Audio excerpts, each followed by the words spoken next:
Ta'ala tentang tasyakur atau syukuran. Dalam syukuran ini Bapak Ibu sekalian, ilustrasi dalam satu kisah dan cerita, ada orang di atas gedung sana melemparkan uang lembaran ratusan ribu rupiah ke bawah.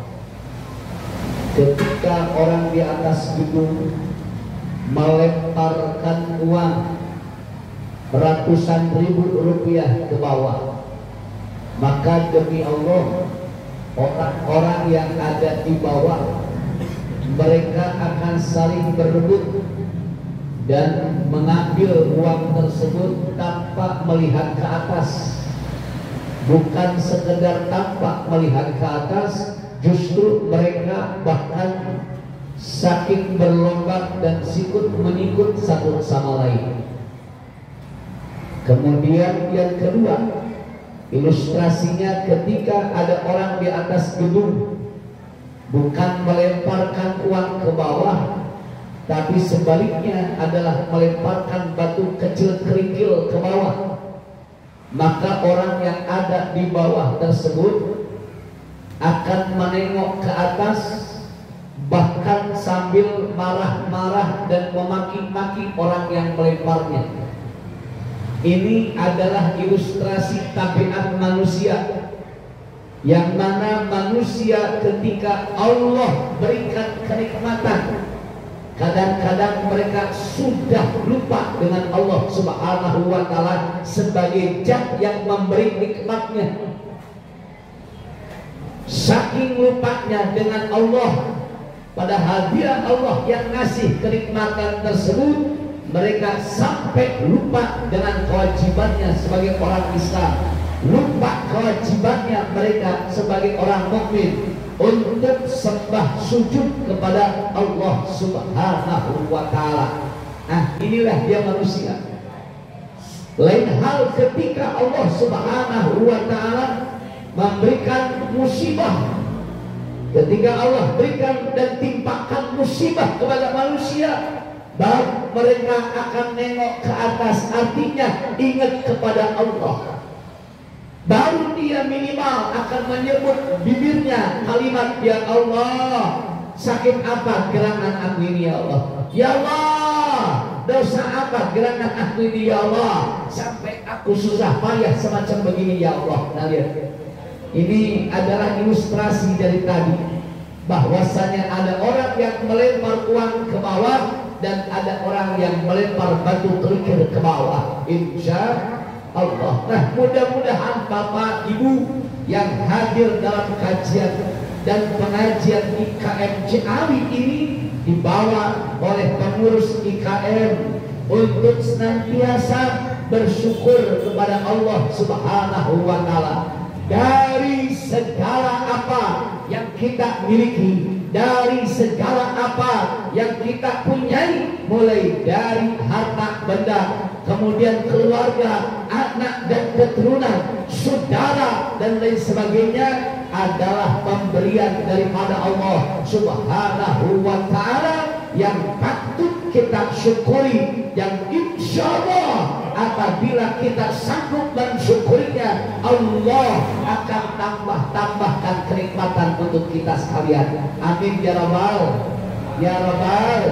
Insya Allah. Nabi khairun nas anfa'un nas, sebaik-baik manusia adalah yang bermanfaat untuk orang lain. Janganlah kalah dengan binatang. Binatang sekalipun dia binatang, ada yang bernajis ataupun tak bernajis, tetap binatang namanya. Tapi sekalipun binatang dipandang rendah, dipandang hina, tapi binatang tetap saja ada manfaatnya untuk kehidupan makhluk manusia yang ada di muka bumi ini. Kita petik saja Pak, yang Allah perumpamakan dalam ayat Al-Quran, innallaha la yastahi ayyadriba masalah ma ba'udatan wa ma fawqaha. Sesungguhnya Allah tidak merasa malu membuat perumpamaan binatang yang amat sangat kecil, yakni nyamuk atau yang lebih atas daripada nyamuk itu sendiri. Lihat, Allah membuat satu perumpamaan binatang yang kecil. Apa? Nyamuk. Sekecil-kecil binatang yang Allah cipta dalam dunia, sekalipun kata banyak orang nyamuk membahayakan, tapi ternyata nyamuk bermanfaat untuk kehidupan umat manusia. Satu di antaranya, berapa banyak umat manusia yang dapat dan bisa mencari rezeki dan nafkah dari pabrik nyamuk. Baygon, bernyamuk. Nyamuk bermanfaat buat manusia. Nah, sekarang kita yang disebut manusia jangan kalah dengan binatang. Bapak, ibu yang tergolong dan termasuk dalam himpunan IKM harus bermanfaat untuk banyak orang. Semulia-mulianya orang, seagung-agungnya dia orang, adalah dia orang yang tadi bermanfaat untuk orang lainnya. Insya agama yang dibawa oleh baginda Rasul Nabi Muhammad SAW, sehebat-hebat ibadah seorang manusia, sehebat-hebat juga ketaatan seorang manusia, maka tidak akan pernah sempurna ibadah dan juga ketaatannya kepada Allah tanpa ada nilai kepedulian terhadap sesama umat manusia. Sholatnya tidak akan pernah dianggap oleh Allah, puasanya tak akan pernah juga diterima oleh Allah, hajinya pun sama, tak akan pernah juga diterima oleh Allah kalau sementara waktu tak ada nilai kepedulian terhadap sesama umat manusia. Sampai Allah menyebutkan, ara'aital ladzi yukadzibu biddin, tahukah kau orang pendusta agama? Fadzalikal ladzi yad'un, dia orang yang menghardik anak yatim, orang yang tak punya kasih sayang terhadap anak yatim, orang yang tak punya belas kasihan kepada anak-anak yatim. Itulah orang pertama yang menjadi pendusta agama. Kemudian dilanjutkan ayatnya oleh Allah Subhanahu wa taala, ara'aital ladzi yukadzibu biddin fadzalikal ladzi yad'ul yatim wa la yahuddu ala ta'amil, dan tak pernah mau juga memberi makanan terhadap orang-orang miskin. Masya Allah, berarti jelaslah sudah ketaatan ibadah seorang hamba Allah tidak akan sempurna tanpa saling dinilai berbaginya dengan sesama umat manusia. Mudah-mudahan dengan adanya IKM, Ikatan Keluarga Minang, terutama khusus di Ciawi, bisa menebar dan menyebar viral kebaikan sosial sehingga kita menjadi manusia-manusia terbaik menurut pandangan Allah dan terbaik menurut pandangan sesama umat manusianya. Hablum minallah, kita baik, hablum minanas pun kita baik. Insya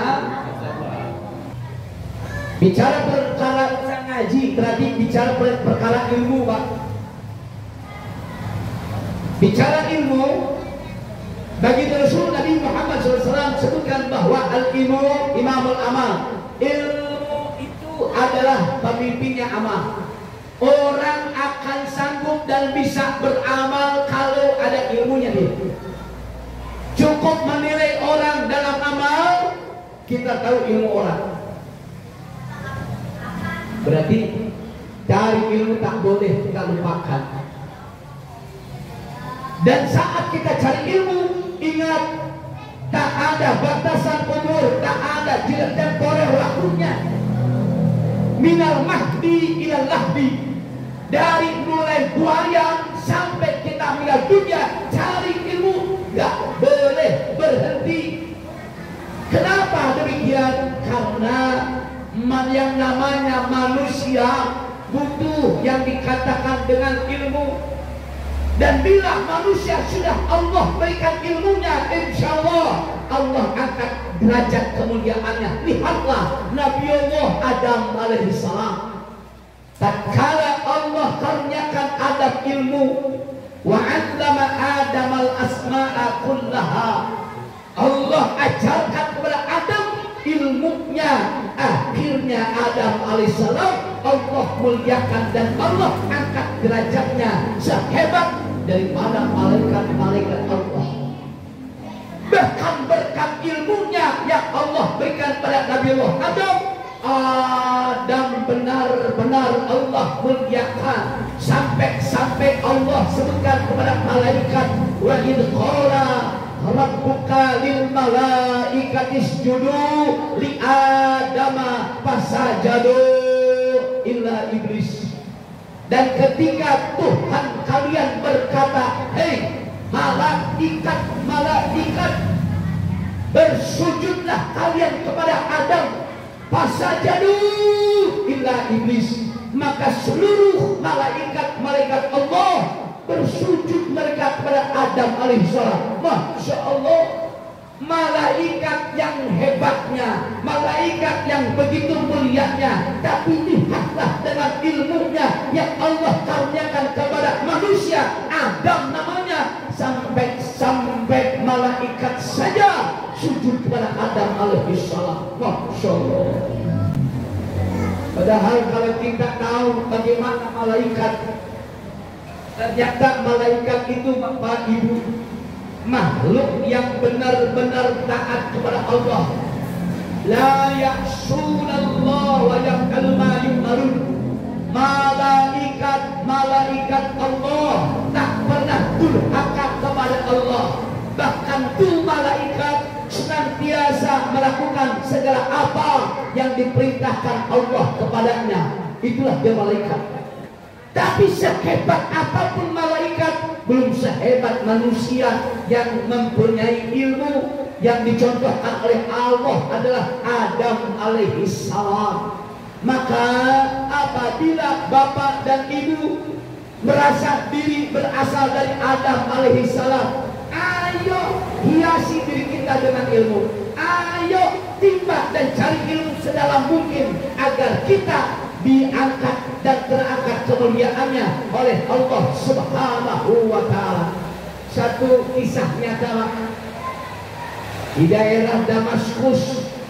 Damaskus ini Pak adalah di negeri Syria.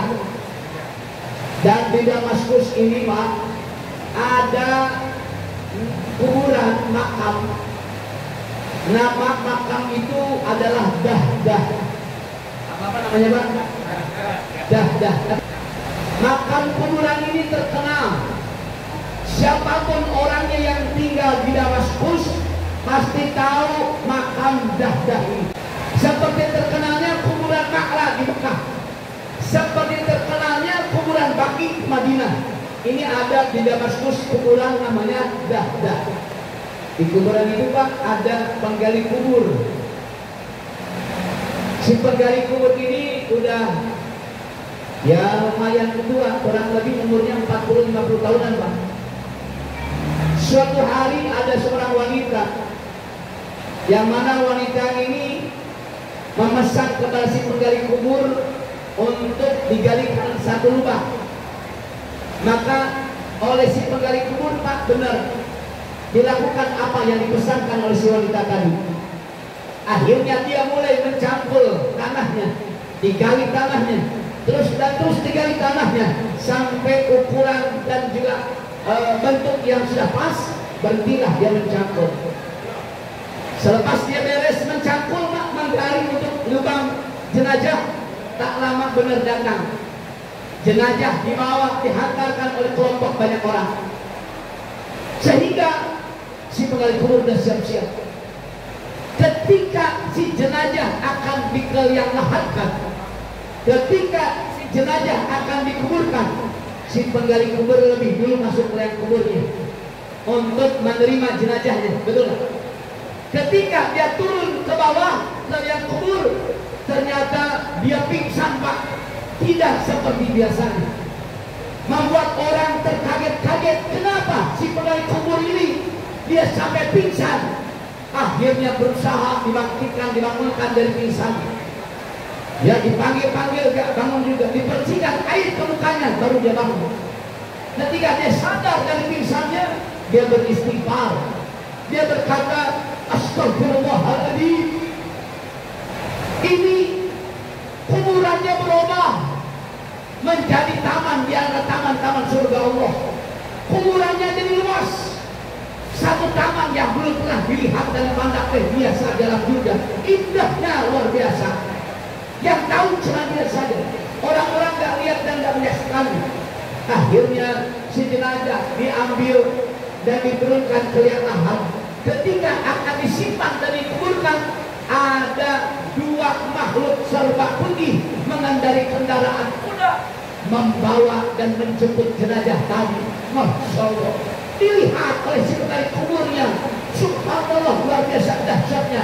Akhirnya itu si jenazah langsung dituntut oleh orang-orang yang menyaksikan dan kemudian dikuburkan oleh banyak orang. Dan akhirnya si penari kubur penasaran, ini jenazah siapa? Baru pertama kali saya kuburkan jenazah semulia dan sehebat ini. Sudah ramai banyak jenazah yang aku kuburkan, tidak seperti apa yang aku alami saat ini. Si wanita tadi datang lagi dengan memesan satu ulang lagi. Pak, tolong galikan satu kubur lagi. Baik, kata si penggali kubur. Akhirnya si penggali kubur benar mengamalkan dan juga melaksanakan pesanannya. Digalikan satu lubang untuk jenazah. Tapi dia benar pikirannya, wanita ini siapa sebenarnya? Jenazah yang kemarin siapa? Dan jenazah yang baru lagi ini siapa? Akhirnya dia terus gali. Tak lama datanglah pak jenazah, dihantarkan oleh orang-orang. Dan ketika dia turun lagi ke liang kubur, Masya Allah, lagi-lagi Pak Bo, itu kuburannya meluas bagaikan taman di antara taman-taman surga Allah Subhanahu wa Ta'ala. Dan kemudian diambil jenazahnya dan akan dimasukkan ke liang lahat. Lagi-lagi ada dua malaikat mengendarai kuda menjemput jenazah tersebut. Masya Allah, dikuburkan beres. Akhirnya si penggali kubur penasaran, pengen tahu siapa jenazah ini dan siapa wanita tersebut. Dikejar oleh dia. Akhirnya Pak terkejar, Bu, ibu ini siapa sebenarnya? Dan siapakah jenazah yang dipesankan ulangnya ke saya? Si ibu berkata, aku adalah ibu kandung daripada dua jenazah tadi. Dan dua jenazah tadi adalah anak-anak kandungku. Yang pertama meninggal dunia itu adalah adiknya. Enak kenapa? Sudah puluhan jenazah aku kuburkan di sini. Bahkan ratusan jenazah aku kuburkan di sini. Belum pernah aku saksikan kuburannya sehebat ini. Enak kenapa? Luas. Bahkan kayak tangan di atas taman surga Allah. Apa gerangan amal anak ibu? Maka si ibu mengatakan, anak yang pertama amalannya adalah dia gemar dan suka mencari ilmu. Bahkan meninggal dunia pun ketika mencari ilmu. Wah, kalau jenazah yang kedua itu kakaknya. Apa pekerjaannya wahai ibu? Pekerjaannya adalah dia mencari kayu bakar. Setelah dia dapat kayu bakarnya, dia jual kayu bakarnya dan uangnya dia berikan untuk membiayai anak adiknya untuk mencari ilmu Allah Subhanahu wa Ta'ala. Masya Allah. Berarti disinilah Pak Boy dibuktikan kehebatan, kemuliaan mencari ilmu. Orang yang mencari ilmu dan orang yang membiayai orang yang cari ilmu, Allah beri kemuliaan. Bukan sekedar di alam akhirat, tapi di alam kuburnya sudah ditampakkan oleh Allah. Akhirnya ini si penggali kubur dia berhenti dari pekerjaan menggali kubur. Dia dapat hidayah dari Allah sampai dia pensiun jadi penggali kubur. Dan dia datang ke Masjid At-Taubah di Damaskus. Dia jumpai para alim ulama dan dia mulai belajar ilmu ke seorang alim ulama.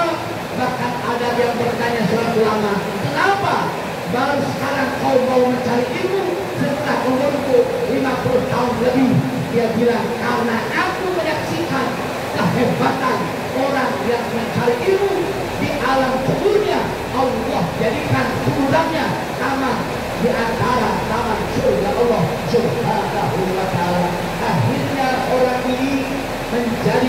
besar di Damaskus. Nah, inilah keagungan kehebatan orang yang mencari ilmu. Mudah-mudahan dari kisah nyata yang ada di Damaskus ini menghantarkan motivasi dorongan buat bapak, buat ibu, sekalipun umur sudah tua, tapi tidak akan pernah berhenti mencari ilmu Allah. Lihatlah tuh penasehat kita, Masya Allah, sudah berapa tahun? Umurnya berapa? 75. Masya Allah, umur 75 tahun. Setiap kali IKN ada pengajian beliau selalu hadir. Setiap kali IKN mengadakan apa kegiatan beliau selalu hadir. Lah kalau sekarang kita yang muda-muda, ya males-malesan, yang muda-muda nggak pernah mau hadir tahu sama bapak yang berumur 75 tahun. Namun sudah hilir, mudah-mudahan bapak-bapak dan ibu-ibu senantiasa diberikan kemudahan oleh Allah dan juga diberikan ilmu yang bermanfaat supaya mampu dan bisa memberikan cahaya dalam kehidupan kita di dunia dan lebih kelaknya di dalam akhiratnya. Amin ya rabbal alamin. Mengingat hujan makin besar, suara saya berlomba-lomba dengan suara hujan, tapi tetap saya akan kalah dengan alam. Maka oleh karena itu saya lebih baik mengalah saja. Jadi saya sekarang cukupkan sampai di sini. Mudah-mudahan jadi ilmu yang bermanfaat. Billahi taufiq wal hidayah. Al-Fatihah. Assalamualaikum warahmatullahi wabarakatuh.